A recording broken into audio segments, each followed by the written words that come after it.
अस्सलाम वालेकुम। मिसन वडी न्यूज़ नेटवर्क में भलीकार ख़बरों सां शेयर कंदा हलूं यूसी मिसन का, जिते मिसन फीडर ते गैर ऐलानी लोड शेडिंग के खिलाफ़ मिसन वडी यूसी में बलदियाती इलेक्शन में हिस्सो वठंदड़ आज़ाद राजूनी इताद की अगवानी में रैली कढी एहतजाजी मुज़ाहिरो करे धरणो कयो वियो।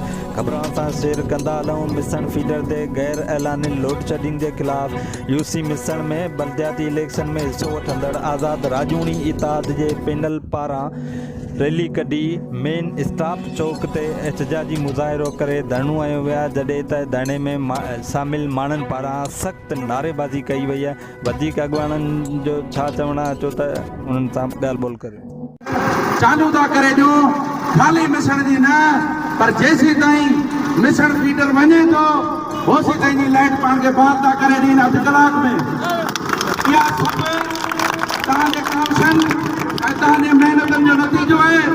अचे करे तव्हां घरनि में वेठा हुजो त 3 कलाकनि खां वठी लाइट बंदि आहे, पर इहा 60 कलाकनि ताईं तव्हांजी लाइट कोन खुले आहे। दोस्तो, मिसन जी आवाम खे जस हुजे, सभिनी दोस्तनि जी महिरबानी, जेके पंहिंजो कीमती वक़्तु छॾे, पंहिंजो घर बार छॾे, पंहिंजा कमकार छॾे, पंहिंजूं दुकानदारियूं छॾे, सभु हिते असांजे हिन पुरअमन एहतजाजी धरणे में गॾिजी आहिनि।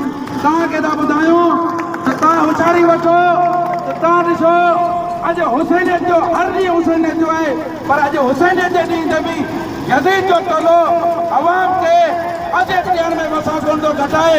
असां ज़बरदस्त हिननि खे चेतावनी ॾिनो आहे त जेकॾहिं तव्हांजी कमिटमेंट आहे त अधु कलाक में लाइट स्टार्ट थी थिए, जेकॾहिं न थी थिए त असांजो सुल्तानाबाद बि फीडर ॾिठो आहे, असां तंजो अलियार बि ॾिठो आहे।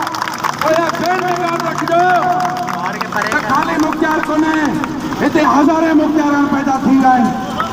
तव्हां इहा ॻाल्हि ज़हन में रखिजो त इहा एशियन एशियो खे जेकॾहिं गले मां